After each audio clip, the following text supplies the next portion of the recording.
So my current work is a series of self-portraits that critiques on the whole phenomena of selfies.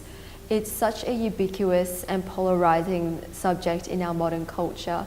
I mean, why not critique and explore it? The way how I undertake my research about the selfie is that it's something I see and it's embedded in my life every single day. Every single morning when I wake up in bed, I go through my Instagram feed and every second photo will be a selfie. It's something that I have to also comment and challenge my own set of beliefs, as I am also a victim in that sort of culture where I have this sort of pressure to look and be a certain way in order to get all these likes and validations from my followers.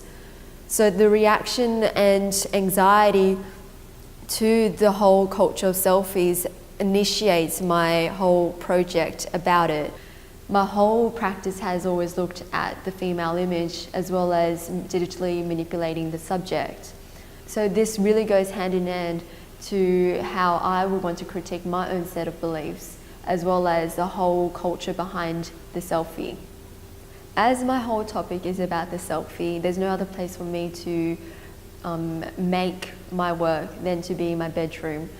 My bedroom is where I start my interests about the selfie when I wake up every single morning to check my Instagram feed, as well as it's the place where I take my own selfies.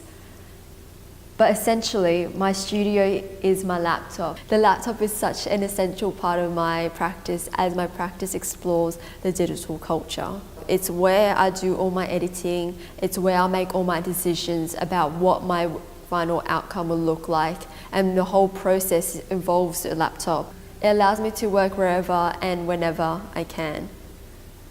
My whole editing process is actually a massive experimentation.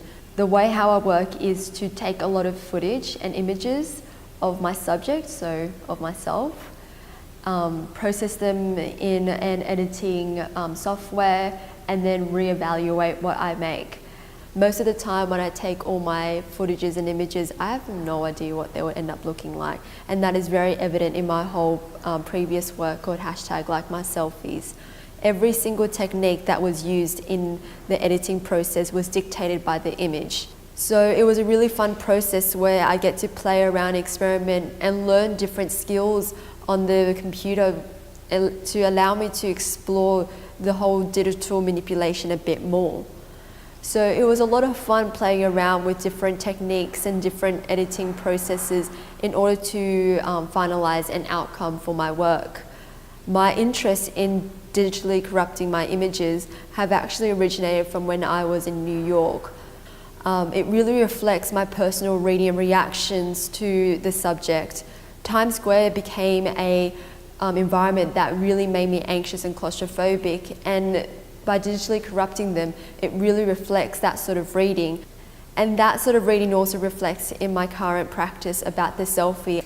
I feel this sort of pressure to be a certain way online, and by digitally corrupting my images, it kind of frees me from that sort of control behind the selfie and to be that sort of mask that is portrayed online.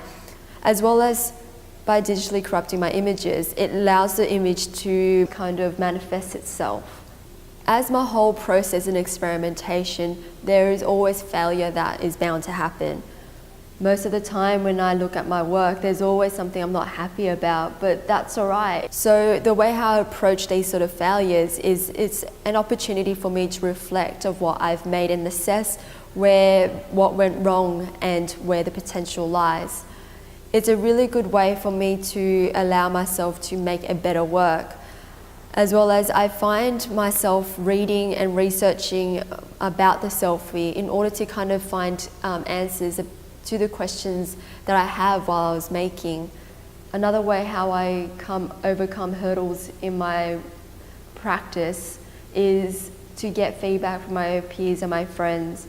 It's really important to me to make sure that I am going the right track, as well as it helps me to get opinions outside of my head from my friends and my peers, as it keeps me from going insane over one little mistake.